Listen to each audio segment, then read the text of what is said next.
District media Mansehra سے میں امیر عبدل گلزار آج ہمارے ساتھ ٹیلی فون لائن پر موجود ہیں principal cadet college Battrasi brigadier retired Abdul Hafeez.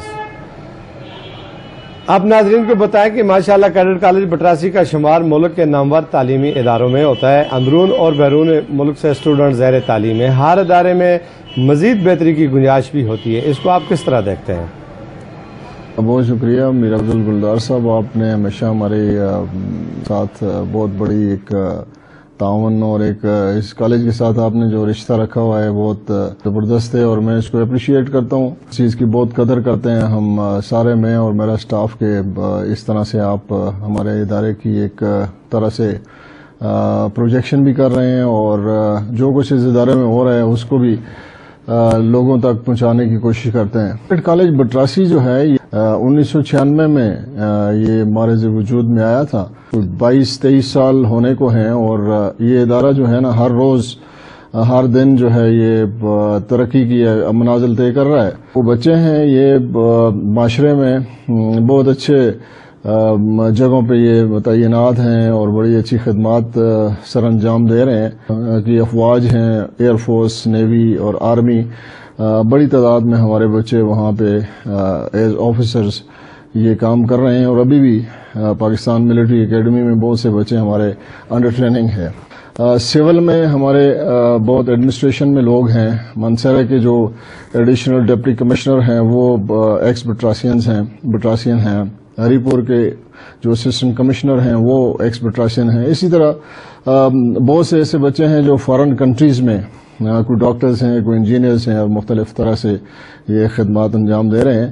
الحمدللہ یہ ہزارہ کا اور مانسہرہ کا اسپیشلی کے لیے ایک بہت بڑی اللہ تعالیٰ کی نعمت ہے، اور پیرنٹس کے لیے اور بچوں کے لیے بہت بڑا اس میں ایک موقع ہے کہ وہ اچھی تعلیم اور تربیت یہاں پہ حاصل کریں۔ ایڈمیشن لینے کے لیے کیا طریقہ کار ہوتا ہے اور کب ایڈمیشن لیا جاتا ہے؟ ادارے میں کلاس 7 میں ایڈمیشن ہوتا ہے۔ اس کے ساتھ ساتھ جب سے میں آیا ہوں اس کے بعد میں نے یہاں پہ کیمبرج ایجوکیشن جس کو او لیولز کہتے ہیں وہ بھی میں نے شروع کیا ہے۔ الحمدللہ او لیول میں بھی ہمارے بڑے اچھے ریزلٹس آ رہے ہیں۔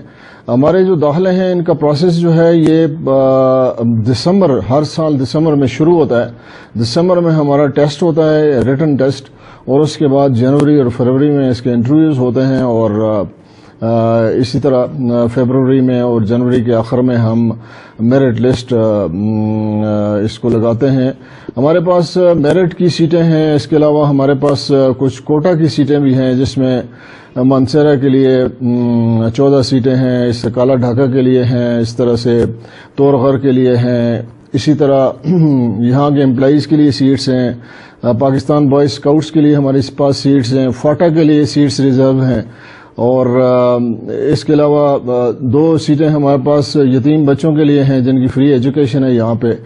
اور سب سے بڑی بات ایک یہ ہے اس ادارے میں کہ یہاں پہ اوورسیز کے بچوں کے لیے 30% سیٹس ڈیڈیکیٹ کی ہوئی ہیں۔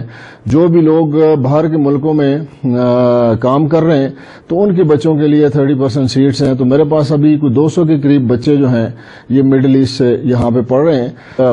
سادہ اور میرٹ بیسڈ پروسیس ہے جو ہم اخبار میں اشتہار دیتے ہیں، اور اس کے بعد یہ ریٹن ٹیسٹ اور انٹرویوز ہوتے ہیں، اور اس کے بعد داخلے ہو جاتے ہیں۔ آپ بچوں کی تعلیم و تربیت اور کردار سازی میں کیا کردار ادا کر رہے ہیں؟ فضل صاحب، یہ کوئی بھی تعلیمی ادارہ جو ہے یہ بنیادی طور پہ یہ ڈے اسکول ہے یا کوئی ریزیڈینشل ادارہ ہے، تو بنیادی تعلیم کا مقصد ہی یہ ہے کہ بچے کو اس کے فیوچر کے لیے تیار کریں، اور اس کو فیوچر کے لیے تیار اس طرح کیا جاتا ہے کہ ایک تو اس میں سمجھتا ہوں کہ ایک تو اس میں انٹلیکچوئل کیپیسٹی ہونی چاہیے، ایکڈیمکس میں اچھا ہونا چاہیے، دوسرا وہ اپنے کیریکٹر میں اچھا ہونا چاہیے بحیثیت انسان۔ 38 سال سے زیادہ میری تعلیمی میدان میں میری زندگی گزری ہے، اور میں ایک اپنے آپ پہ فخر کرتا ہوں کہ میں ایک استاد ہوں، اور یہ بائی چوائس میں نے یہ جب میں پاکستان ملٹری اکیڈمی میں ٹریننگ حاصل کر رہا تھا تو میں نے بائی چوائس ایجوکیشن کور کا انتخاب کیا۔ سمجھتا ہوں کہ پاکستان کے جو مسائل ہیں اس کا حل ایجوکیشن میں ہے، اکنامکس میں ہے، نہ کوئی سیاست میں ہے۔ ایجوکیشن ہماری درست ہوگی تو ہمارے اکنامکس بھی یہ درست ہو جائے گی اور سیاست بھی درست ہو جائے گی۔ اور ہم خود وہ ٹینشن کریٹ کرتے ہیں، جس کے پاس پیسہ ہے وہ بھی ٹینشن میں ہے، جس کے پاس پیسہ نہیں ہے وہ بھی ٹینشن میں ہے، جس کی اولاد ہے وہ بھی ٹینشن میں ہے، اور جس کی اولاد نہیں ہے وہ بھی ٹینشن میں ہے۔ کوئی سٹیٹس والا ہے تو وہ بھی ٹینشن میں ہے، کسی کے پاس سٹیٹس نہیں ہے تو وہ بھی ٹینشن میں ہے۔ یہ کیا معاملہ ہے، اس کو ڈگ آؤٹ کرنا چاہیے، اور ایجوکیشن کو اس طرح سے بنائیں کہ تاکہ لوگوں کے اندر یہ طاقت پیدا ہو کہ وہ زندگی کے جو مسائل ہیں ان کو بالکل فرنٹل طریقے سے، بالکل آمنے سامنے ان کا ٹیکل کر سکیں، ان میں یہ صلاحیت ہونی چاہیے۔ میری یہ کوشش ہوتی ہے کہ بچوں کے اندر کانفیڈنس پیدا کروں، بچوں کے اندر سچ بولنے کی جو ایک قوت ہے وہ پیدا کروں۔ ہمارے معاشرے میں جھوٹ بھی کافی بولا جاتا ہے، اس سے ان کو بچاؤں۔ باقی آج کل آپ کو پتا ہے کہ نیٹ کا زمانہ ہے، اور بہت ہی ایک بچوں کے ہر بچے کے ہاتھ میں موبائل ہے، اور یہ ایک بہت بڑی ایک ڈسٹرکشن ہے بچے کے لیے۔ ایک بچے کے ہاتھ میں آپ موبائل دے دیں تو وہ نہ رات کو سوئے گا نہ دن کو کوئی پڑھائی کرے گا۔ تو مطلب اس طرح کی جو چیزوں سے بچانا جو ہے تعلیم کا کام ہے۔ ہم یہاں پہ کوشش کر رہے ہیں اور اس میں بہت بڑی حد تک کامیاب ہیں کہ ہمارے بچے بہت بہترین طریقے سے نہ صرف یہ کہ وہ اکیڈیمکس میں آگے جا رہے ہیں بلکہ ان کی کردار سازی بھی بڑے بہتر طریقے سے ہو رہی ہے۔ کامیاب اسٹوڈنٹ بننے کے لیے کیا ترتیب اختیار کرنا چاہیے؟ کامیاب اسٹوڈنٹ کو ایک پتہ ہونا چاہیے کہ اس کو زندگی کا فوکس کیا ہے، زندگی کا اس کا نظریہ کیا ہے۔ کامیاب اسٹوڈنٹ کو یہ پتہ ہونا چاہیے کہ اس کی ماں باپ کی ڈیزائرز کیا ہیں۔ ابھی ماں باپ کی خواہشات جو ہیں، بعض بچے جو ہیں چونکہ امیچور ہوتے ہیں، ان کو اتنا پتہ نہیں ہوتا، لیکن ماں باپ اتنے ان کے اوپر پیسہ خرچ کرتے ہیں، اتنی امیدیں ان سے لگائی ہوتی ہیں، لیکن میں نے دیکھا ہے کہ بہت سے ایسے بچے ہیں جو اپنے لیے بھی پڑھ رہے ہیں اور اپنی ماں باپ کی خواہشات کی تکمیل کے لیے بھی وہ پڑھ رہے ہیں۔